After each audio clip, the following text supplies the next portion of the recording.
Assalamualaikum warahmatullahi wabarakatuh. Hai teman-teman, kembali lagi di video aku, Kamel Home.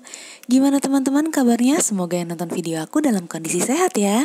Dan bagi yang sakit semoga bisa cepat sembuh, amin. Di video kali ini agak sedikit berbeda ya teman-teman. Biasanya kan aku hanya posting kegiatan kehidupan ibu rumah tangga sehari-harinya. Ya kalau nggak di dapur ya di ruang tamu gitu. Tapi untuk video kali ini teman-teman ikutin aku ya. Sebentar aja aku akan sedikit menjelaskan tentang cara mengatur keuangan ibu rumah tangga yang mudah-mudahan ini ada manfaatnya untuk teman-teman ya. Sembari aku sharing, ini aku sekalian kerja ya teman-teman. Kebetulan pagi ini ada beberapa hal yang harus aku kerjain. Teman-teman pastiin yang lagi nonton video aku sudah makan ya. Jangan sampai telat makan karena itu sangat amat beresiko. Apalagi yang punya penyakit lambung seperti aku. Oke deh, kita lanjut. Ini adalah cara aku mengelola keuangan rumah tangga yang baik. Balik lagi ya, sebelum aku sharing sama teman-teman, aku juga membaca beberapa artikel yang memang seharusnya ini sih sangat bermanfaat ya. Apalagi ini udah aku terapin dan sedang aku coba.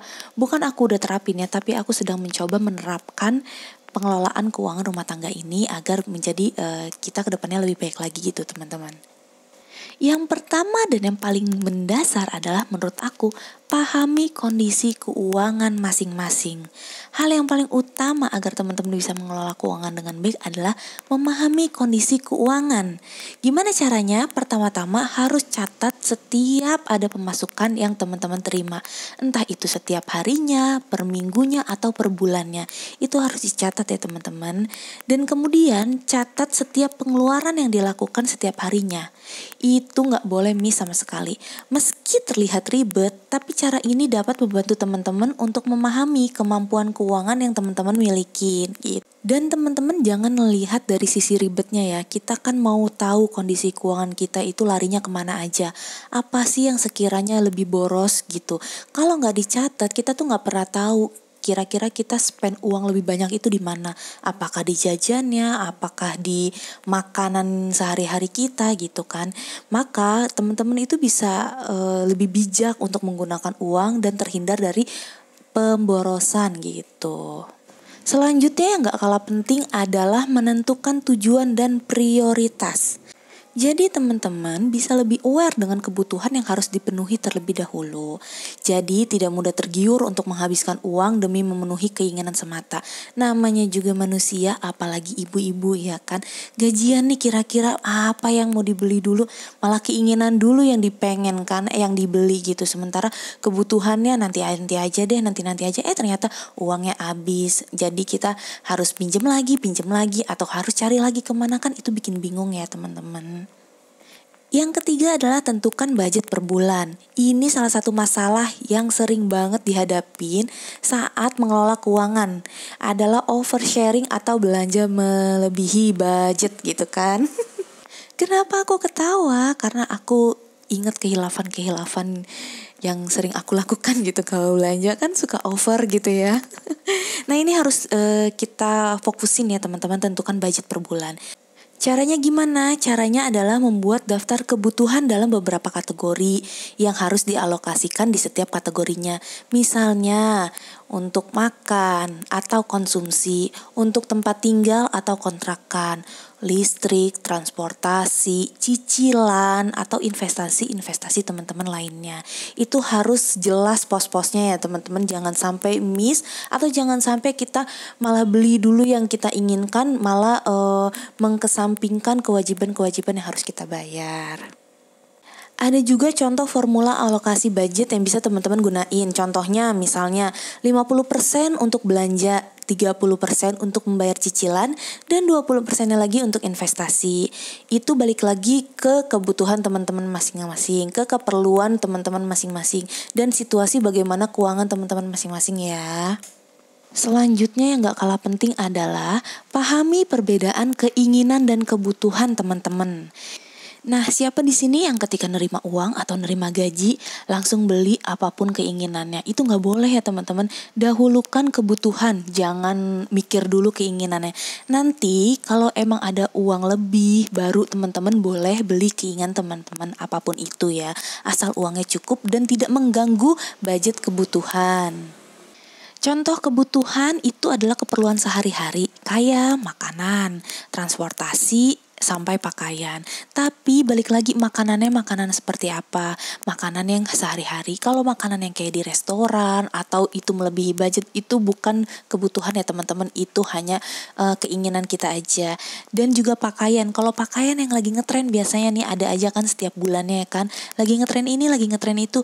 Teman-teman pasti pengen beli. Tapi balik lagi itu hanya keinginan. Kalau kebutuhan misalnya kita butuh pakaian kita untuk kerja nih udah agak rusak atau udah sering dipakai. Nah, teman-teman itu boleh beli ya untuk pakaian kerja kalau memang sangat amat dibutuhkan gitu. Nah, hal-hal seperti ini harusnya teman-teman pahami ya, karena keinginan kadang disalahartikan sebagai kebutuhan. Ingat baik-baik ya teman-teman, karena kebutuhan dan keinginan itu adalah hal yang berbeda.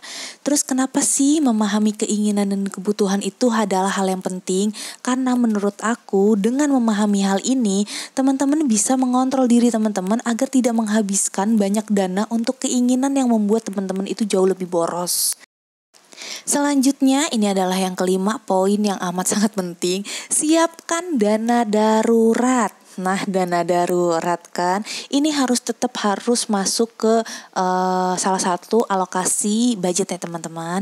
Jangan sampai ketinggalan karena kita tuh nggak pernah tahu kita butuh apa tiba-tiba gitu. Nah, kita ambil dananya dari sini ya. Namanya dana darurat. Kenapa sih kita harus menyiapkan dana darurat?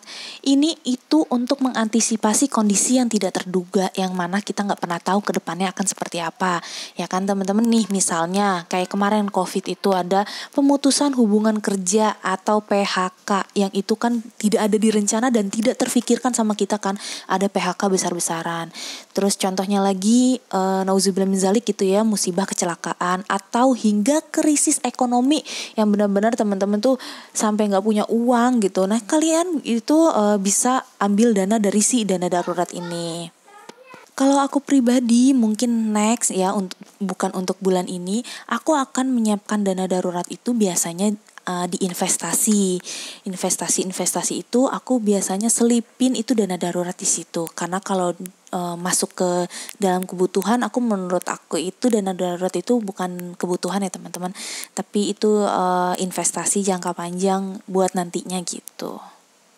Poin yang keenam adalah hindari hutang. Ini sangat amat penting, tapi sedang aku usahakan. Dan semoga teman-teman juga yang nonton video aku ini akan segera terbebas dari hutang piutang ya teman-teman ya. Semoga keuangan keluarga kita bisa jauh lebih baik ke depannya gitu. Untuk saat ini membeli barang secara kredit atau berutang lebih mudah dilakukan. Ya nggak sih teman-teman? Tapi teman-teman perlu menghindari perilaku berhutang sebisa mungkin. Dan itu juga sedang aku usahakan teman-teman. Sulit memang, sementara ya kita berusaha aja gitu. Tapi balik lagi ya teman-teman, kalau memang sangat amat diperlukan teman-teman untuk berhutang seperti membeli KPR rumah atau membeli kendaraan, itu wajib banget untuk tidak melebihi 30% dari penghasilan. Agar apa? Agar keuangan teman-teman itu masih bisa dibilang normal atau tidak melebihi batas gitu. Tapi lain cerita kalau memang teman-teman itu mampu untuk membeli kebutuhan sehari-hari nih, kayak seperti makanan atau beli barang, TV atau apapun itu yang memang teman-teman mampu, tapi karena ada promo dari misalnya teman-teman beli di supermarket atau apa, terus ini boleh loh 6 kali cicilan, ini boleh loh 12 kali cicilan dengan promo. Itu jangan diambil ya teman-teman. Teman-teman punya uangnya misalnya berapa, 5 juta untuk beli TV, langsung aja beli 5 juta. Karena pengeluarannya untuk saat itu aja, untuk bulan itu aja. Tapi kalau teman-teman memang berhutang, teman-teman punya uangnya 5 juta, tapi nyicil aja misalnya gitu kan selama 10 bulan gitu. Itu bakal mengganggu keuangan bulan-bulan selanjutnya. Nah, itu harus sangat amat dihindari ya. Kecuali teman-teman memang punya alokasinya masing-masing. Tapi balik lagi, kalau memang teman-teman mampu, alangkah baiknya beli cash aja gitu.